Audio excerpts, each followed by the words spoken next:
everybody, and welcome back. I hope you've had a lovely week. And we're back again with another scary compilation of some scary, eerie legends, and this time it's from Japan. And as many of us know, Japan has some of the scariest and freakiest ghosts and legends in the world. But before we start, I have a little bit of an update for you guys. So we'll do that and then we'll get into the video. So I mentioned last week why I'd been so busy and unable to make videos for the last few months. And that was because I had a job with KVC Creations, or as we just rebranded, to House Fan Chaos. Well, we are stepping things up a notch again, and we're actually moving to a new gallery. So in the interim, while my bosses get everything settled with that, we are needing to close the other gallery for a while, so they'll be open for the rest of this week, I believe it is, and they are having a flash sale. So if you're in the area and you want to get a bargain on one of my boss's amazing pieces of jewellery, you can get in now and get them at a very slashed price. I'm not sure of the prices, but you can check out the KVC Creations Facebook page for more details on that. They are also on Instagram.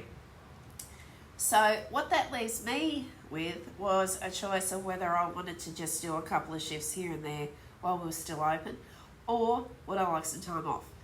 I voted for time off, so I have a little bit more time up my sleeve over the next few weeks to make a few videos. So I will be trying my best to get a lot more content made for you guys while we wait for our beautiful new premises to be made available to us. So it's going to take a few weeks, and yeah, I'm home until the new gallery is ready. So I thought, what better a time to get back on YouTube and make a few videos for you guys. So if you have any requests, please let me know in the comment section below, and I'll try and make that happen for you. And another quick announcement also concerning my lovely boss and one of my closest friends, Pam Hata. Pam, as I mentioned before, is an amazing entertainer, singer-songwriter, and last year she entered into a project with 3 other musicians, Charlie Davis, Beck, Flatt, and Debra Brook, who are also really good friends of mine. And they partnered with Arts Mid North Coast to become a part of their digital mini concerts series, and that has just dropped this week. Pam's very excited about it, as are all the other artists who are involved. So if you love a little bit of local music and you love a little bit of New Zealand culture and history, and of course New Zealand music, please go check out the Arts Mid North Coast YouTube channel. I will also drop a link to that in the description box below. There's the amazing mini concerts with Pam, Deb, Charlie and Beck, and then there is also on there a really charming little interview that Pam did with one of the interviewers for the project. So if you want to go and learn a little bit more about New Zealand culture, see my amazing friends that I've made through the local music industry in the last 18 months or so, please go check it out. And you can also check out their YouTube channels as well, which I will put links in below. I also have to apologise for my voice today. If you've been with me for a while, you'll know I suffer really badly from allergies, and today is no exception. It is autumn over here, and because it's Australia and we don't really get snow where I am, there's plants and things flowering pretty much all year, and the wattle is about to make its appearance. While I love this flower, it's absolutely beautiful, it doesn't like me. It's full of pollen, and I'm very swollen in my sinuses today, so I'm sounding a bit how's your father, but I'm going to try my best to do this video for you guys because I really wanted to do it, and I want to get back into my regular posting schedule. So I did miss making videos last week because it was spooky season here in Australia for those of us who celebrated on the day on the Wheel of the Year calendar, and we had Australian Halloween last Wednesday. There's usually a lot of prep goes into it. It doesn't involve trick-or-treating or anything like that. It's more back to the traditional Celtic celebration, and I always really love to get into that. I make a ton of food. I've still got some muffins left over that I made, and I'm having that with my matcha. I was going to talk about that in a moment because I'm obsessed with matcha and a few things from Japan, which is where we're travelling to today. So I was busy with that, and we had to, I had to grab all my stuff that I had at the gallery and bring it home, ready for the move. So last week was very busy, but now I'm into a few weeks of just chill out and be home. As you guys also know, I'm an artist and I'm working on some art things at the moment as well, because we're going to be having an exhibition for me very soon, and as soon as I know all the details on that and the dates, I will let you guys know. So with all of that finally out of the way, let's just get into today's video. And let me just start by saying I love Japan. I love its cherry blossom trees. It's another Japanese thing I'm a little obsessed with. I love the wildlife. They have some beautiful wildlife over there. They have some amazing traditions as well. I've never been to Japan, but after today's stories, I am kind of put off going there just because they have the scariest ghosts in the world and the scariest legends, in my opinion. But I do find it a very beautiful and interesting country. So, and as I said before, I love matcha. I really love a good matcha latte, and this is what I'm having today. So this is going to be a little bit longer video with all the legends. So go grab yourself a drink, grab a snack, and settle in. I've got matcha and a pumpkin muffin. Cheers. So let's get into just a few little facts about Japan. So Japan is an island country in East Asia. It's located in the Pacific Ocean off the northeast coast of the Asian mainland. It is bordered on the west by the Sea of Japan and extends from the Sea of Okhotsk, I hope I said that right, in the north to the East China Sea in the south. The Japanese archipelago consists of 4 major islands: Hokkaido, Honshu, Shikoku, and Kyushu, and thousands of smaller islands covering 377,975 square kilometres. Japan has a population of over 123 million as of this year, making it the 11th most populous country in the world. The capital of Japan and its largest city is Tokyo. The Greater Tokyo area is the largest metropolitan area in the world, with more than 37 million inhabitants as of last year, 2024.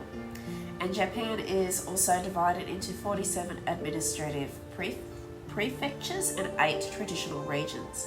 About 3/4 of the country's terrain is mountainous and heavily forested, concentrating its agriculture and highly urbanised population along its eastern coastal plains. The country sits on the Pacific Ring of Fire, making its islands prone to destructive earthquakes and tsunamis. Japan is also home to the beautiful Mount Fuji, bullet trains, tea ceremonies, good manners if you slurp your noodles while eating, and the unlucky number 4. It is also home to the infamous and eerily beautiful Aokigahara Forest. Aokigahara sits at the base of Mount Fuji on the northwestern flank and spans around 35.6 kilometres. It is also known as the Sea of Trees and grew out of lava spilled from Mount Fuji during the time when it was an active volcano. It also goes by another name that we can't mention on YouTube, but I'm sure you all are familiar with it. And at times it is a sorrowful place which can see people enter the forest but never leave, and I'm sure you know what I mean by that. It is also believed to be one of the most haunted locations in the world and home to many an eerie encounter and an urban legend. And of course we can't talk about scary things from Japan without mentioning Aokigahara. Now without further ado, let's get into some scary Japanese legends.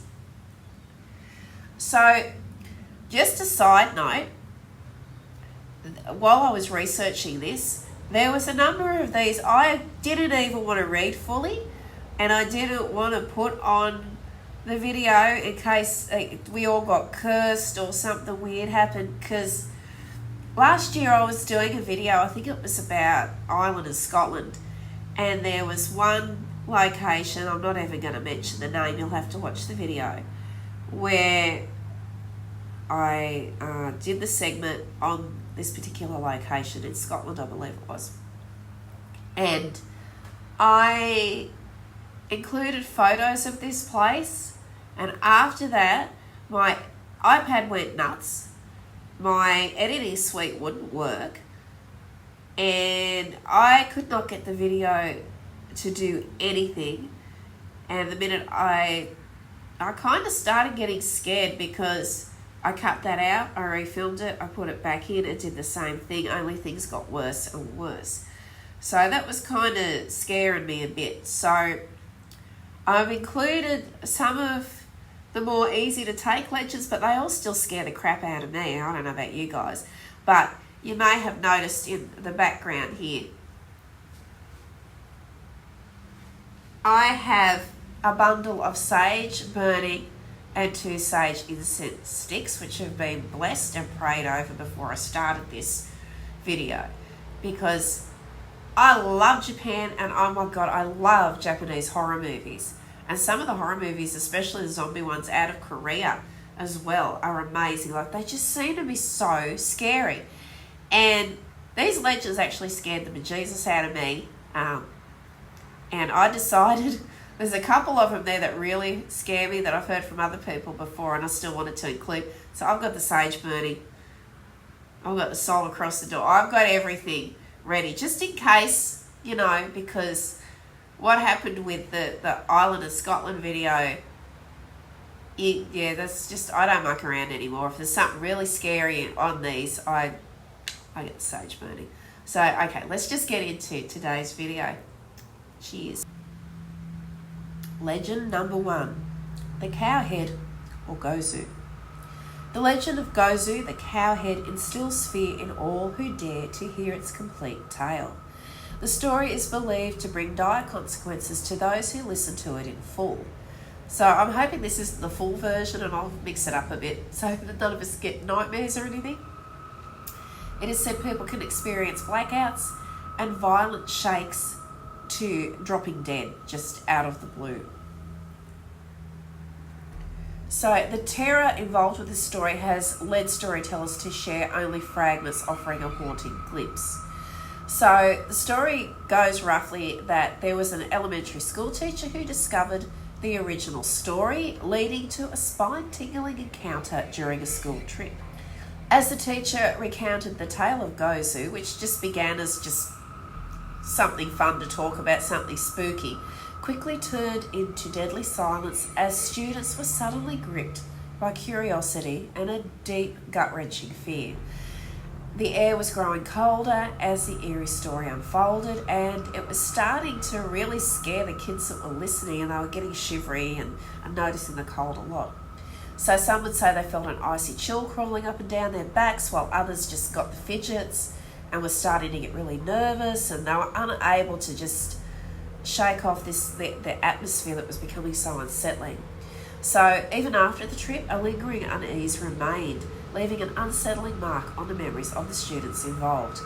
The myth turned sinister in some retellings, with the students experiencing sudden blackouts or meeting with tragic ends.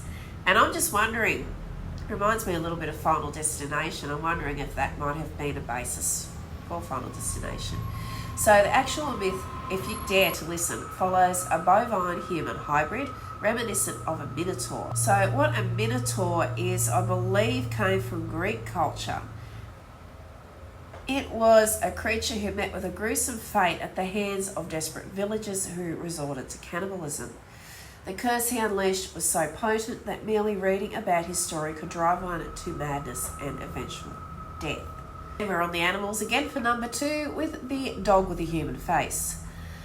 So picture a moonlit night or a lonely alley or a walk down the road, and suddenly a creature appears and you're like, cute, it's a puppy. You look down and there is a human face staring back at you with eyes that pierce through the darkness. And I would freak out if I saw that. The Jinmenken, or human-faced dog, is a creature from Japanese urban legends that has fascinated people for generations. The legend describes these eerie beings as having the bodies of dogs, but the faces of humans.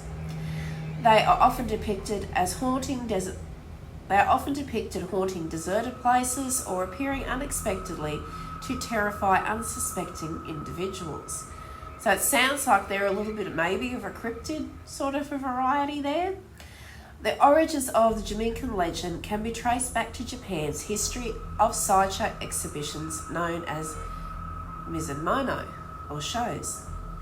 The exhibitions featured primarily deformed animals and human abnormalities, kind of like a freak show, I guess you'd say. It is believed that the sightings of deformed or poorly taxidermied dogs with human-like facial features contributed to the creation of the Jamaican myth. So over time, these exhibitions faded into obscurity.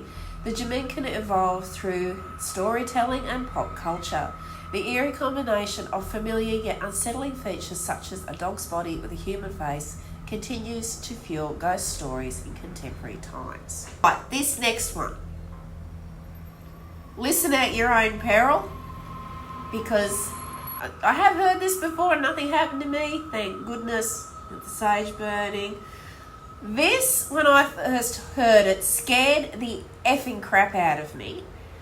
And I'm just going to give a shout out to the person I heard it from first, because she scared the heck out of me with this, and that's Loie Lane. If you don't follow Loie, you really need to get to her YouTube channel. I've been watching her for years.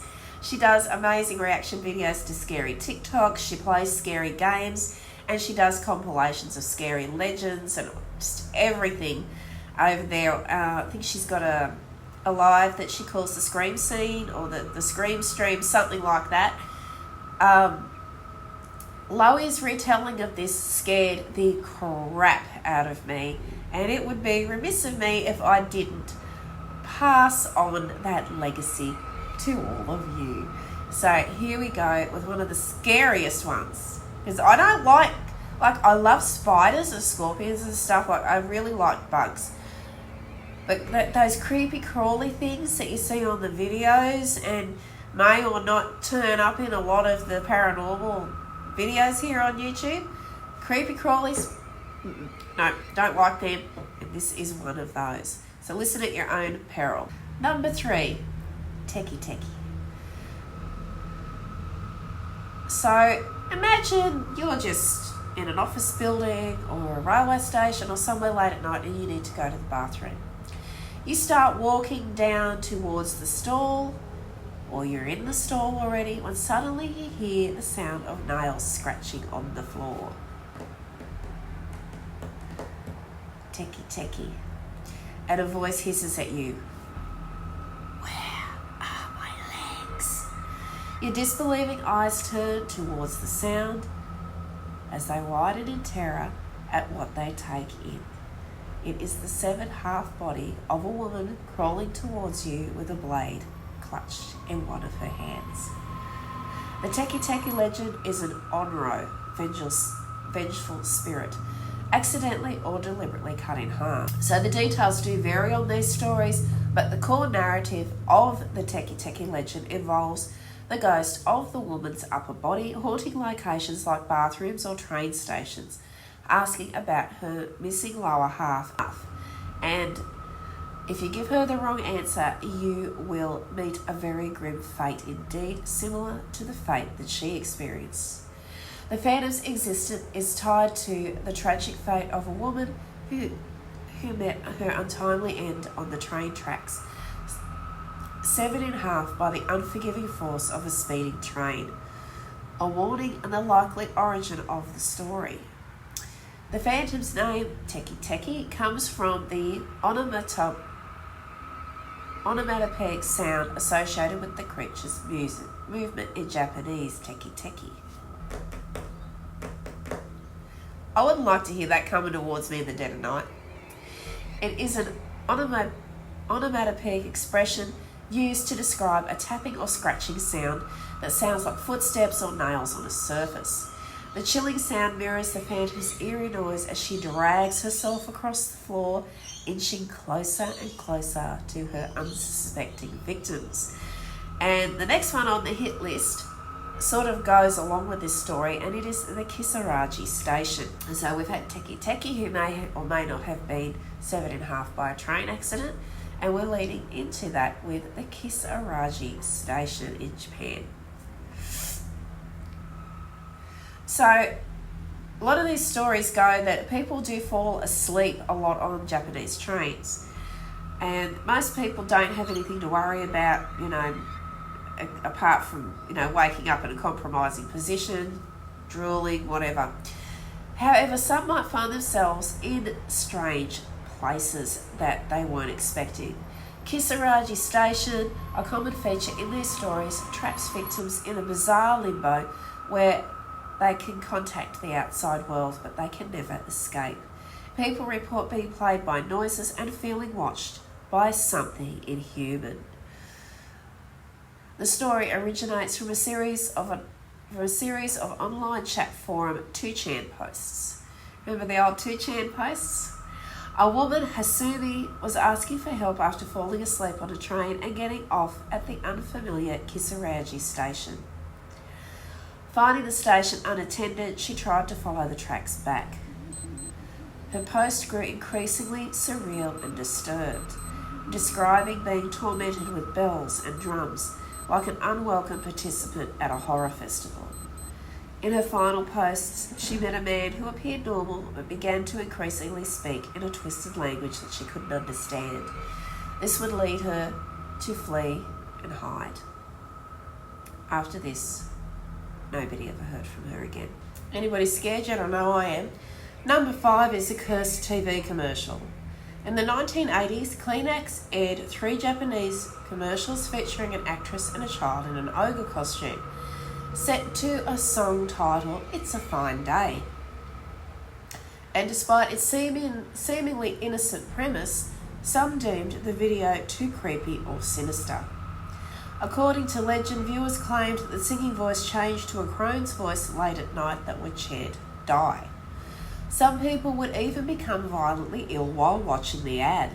The ad was quickly pulled from circulation, but rumours swirled about what happened to the actress in the sinister video. Some say that she was driven mad and spent the rest of her days in an asylum. But in truth, the story originated from the internet when the video resurfaced online. And far from the lady who was in the video being cursed, the young woman was a lady named Kiko Matsuzaka, and she is a celebrated film and TV actress, and she still works today.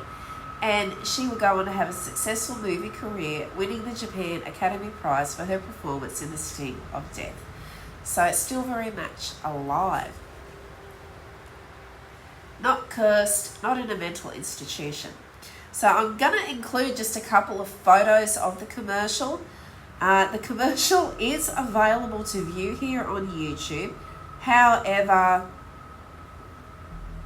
I'm Irish, Scottish, and extremely superstitious. I wasn't going to muck with that. But if you want to watch it at your own peril, it's here on YouTube.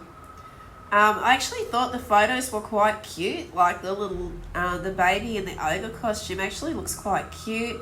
As you can see, the actress who plays the mum or whatever in the commercial is very beautiful.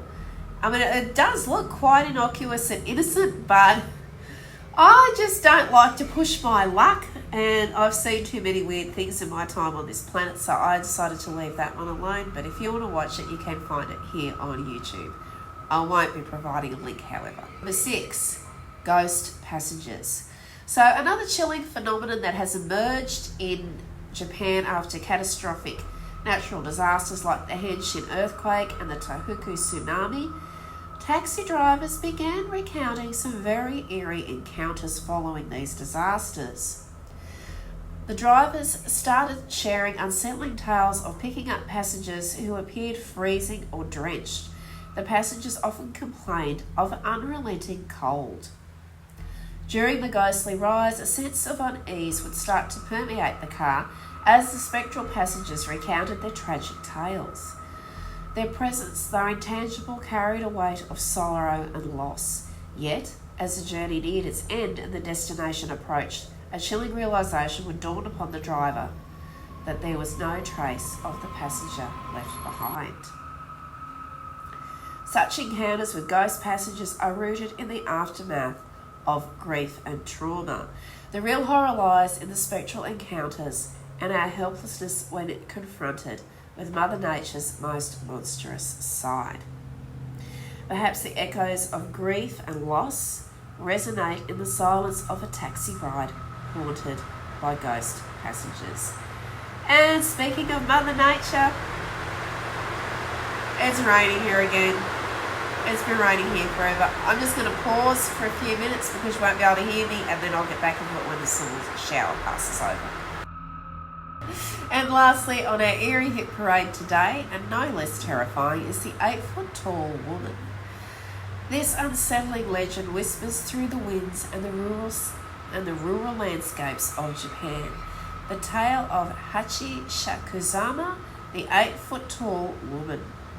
And locals say that she stalks the countryside, preying on unsuspecting children with her eerie presence. Hachi Shakuzama appears as a towering woman clad in a white kimono, her long black hair flowing like tendrils of darkness, so your standard Japanese ghost lady. Her unnaturally tall stature sends chills down the spine of anybody who tends to run into her. The mere mention of her name is enough to evoke fear. Witnesses recount intense dread and a sense of impending doom, and those unfortunate enough to catch her attention may even vanish without a trace. Hachi Shakuzuma's origins remain in mystery, with some linking her existence to ancient rituals or supernatural occurrences. She has a penchant for targeting young children and serves as a cautionary tale, warning them to be wary of strangers. And that grim little tale is where we leave today's video. With some considerable time off afforded to me now while we're moving shops, as I mentioned before, I'll be making more scary and fun content like this. So please like and subscribe and comment below if you have any scary legends or stories you'd like to see covered on the channel, and I'll try to make that happen for you. Stay safe, everybody, and have an amazing week. And I will see you all in my next video. Bye for now.